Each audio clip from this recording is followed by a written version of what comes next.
Okay, now we're going to get into the basic stances. Okay, now stances, I don't want you to think of stances as in stationary fighting stances. You're not going to fight in these positions. These stances are to be thought of as transitional movements. During self-defense or while you're fighting, and even during your forms, you're going to flow in and out of these stances. You're not going to stay in them permanently. They have to be trained. They are the foundation of your technique. These stances need to be built because everything you do builds on top of your foundation, just like a home. If you want a solid home, you have to have a solid foundation, and your stances are it. So the first stance we're going to cover is the horse stance. It's the most basic. It's found in almost every martial arts system. The horse stance, you're going to step out to double your shoulder width, or shoulder width and a half, and you're going to drop your weight straight down with your knees going out over your toes. Now traditionally, you would have your toes facing forward and your knees going out over your ankles. The problem with this is it puts an unnecessary strain on your knees. The most natural way for your knee to bend is in the same direction as your toes, so your toes are in line with your knee. All right, so from attention, you're going to get into a horse stance. You're going to step out and sink your weight straight down. The horse stance is called this because it resembles how you'd sit riding a horse. Your thighs should be close to parallel, if not parallel. Depends on how far you can go down. If you can't get there, don't worry about it too much. The biggest thing is that this stance is solid. Go as low as you can go and still maintain stability. Okay? Your back is straight, head up. Biggest mistake people make are getting into your horse stance, having their butt sticking out and leaning forward is the biggest mistake. This gets tucked in and your back is straight. So your horse stance is here. You can put your fists, pull them back, chambered all the way back so your fists are resting on either side of your belt or on either side of your waist.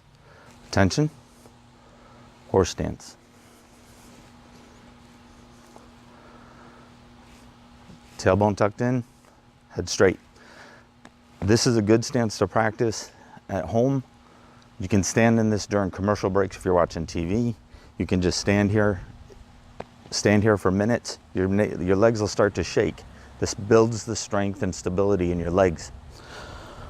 The reason this stance has to be stable is, and all your stances have to be stable, is if somebody grabs me from behind, one of the defenses would be to step behind that person and throw him back over my leg. I'm in a horse stance when I do that.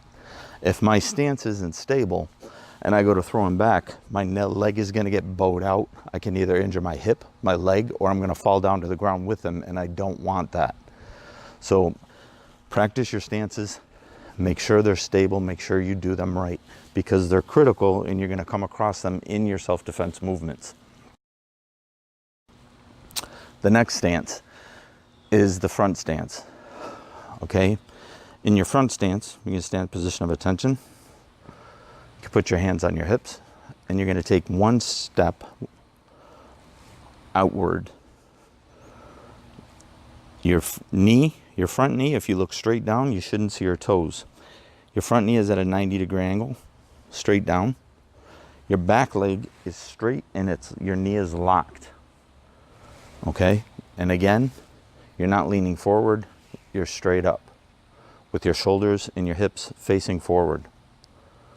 From the front, attention, put your hands on your hips, and you're going to take a step out. Now when you step, you're going to step in a semicircular fashion.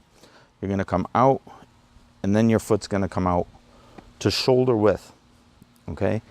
When I step, my foot is going to come inward and back out. The reason for this is that while I'm moving forward, because I would be attacking, I am keeping my groin protected during my movement. Once I'm out here, my technique is already out. But during this transition, while I'm moving forward, my groin is protected and then I'm attacking. So that's the reason for the semicircular stepping. You're coming inward and then out to shoulder width. Your front stance, again, looking straight down. I shouldn't see my toes. Your knee is at 90 degrees. Your back leg is straight. Your knee is locked. Shoulders and hips facing forward. Again, this needs to be a stable stance and you need to practice this. Your weight is evenly distributed. The reason, again, if I'm defending myself and I step behind my attacker and I go to throw him over my hip, when I pivot, I'm in my front stance. He's gonna go over my hip, over my leg. If my leg is not straight and locked, again, he can buckle my knee. I can injure my knee, my hip, or end up on the ground with them. And like I said, you don't want to be on the ground if you don't have to in a street situation. So I'm going to take him over my leg. I want this solid. This has to be a solid stance. Make sure this is locked.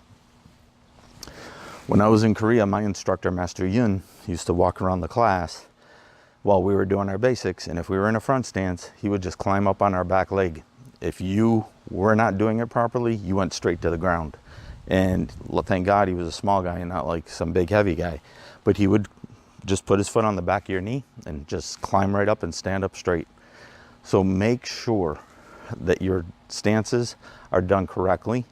Make sure that they are stable and practice them.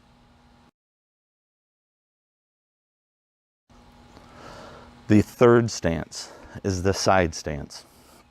This stance is a little more difficult, all right? Side stance is done if I'm facing forward, position of attention. I'm going to sink all my weight. I'm going to drop my weight straight down over this leg. This is going to be my back leg, my right leg. I'm going to take, my heels will be in line, and my foot is 1.5 foot lengths in front. Okay, this knee is pointing in this direction. My other knee is pointing here. All right, all my weight is over my back leg. My hip and everything should be right over this leg. Like I'm standing on one leg. There is maybe 90%, 10% weight on the front leg.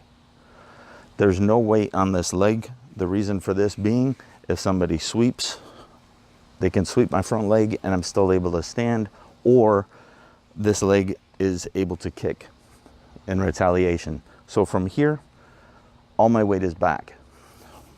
From the side, my body is facing in the same direction as my toes on my back leg, and my shoulders are facing still forward, but I'm going to the side. My opponent's here, I'm looking to the side. This is the side stance. And again, 10% on the front, 90% on the back. Looking at it from the front, my foot would turn out. I'm going to lower my weight and step forward. Heels in line, toes pointed this way, back leg pointed to the side, and I'm turned to the side. This is the side stance, right here. This is mostly used as a defensive stance, where if I'm standing and defending and I'm being attacked and the person comes in and attacks, I might step back to avoid a strike or a kick. I'm in a side stance. I'm stepped back, I'm poised, and I'm ready to retaliate and go forward. This is where you'll see this used most, is here or here to block, is going backwards. Very rarely is it used going in a forward direction. It's mostly used when you come back or from a starting position.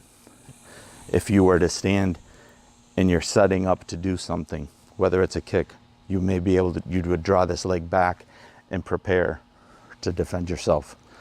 That is the side stance.